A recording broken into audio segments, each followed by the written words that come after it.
My name is Nikolai Stoffel. The hospital is a familiar place for me. When I was just 6 weeks old, my father received a heart transplant. My whole life, I've been raised around the church. I grew up hearing my parents share their testimony, a story of God's constant faithfulness and provision in their lives. As I said before, the hospital is a familiar place for me. My mother had heart surgery. My brother was diagnosed with diabetes. I was used to hearing problems. And my father was diagnosed with cancer a second time. I remember watching him go through chemo treatments, which caused him to lose his hair and become weak.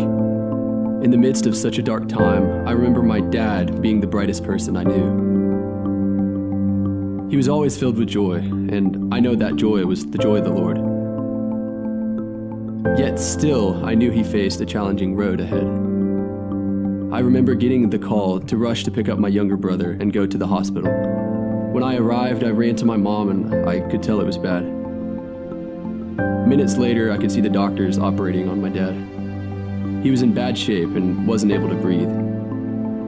He was put into an induced coma and didn't wake from that for 8 days. He was in the hospital for a total of 35 days.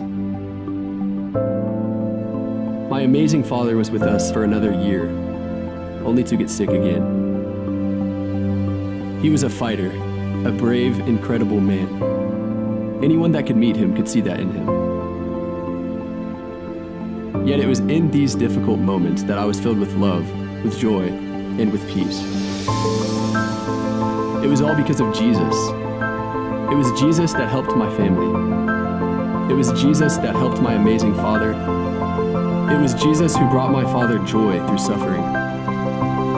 It was Jesus who changed my experience of mourning by bringing me joy in the midst of uncertainty and sorrow. Jesus changed everything.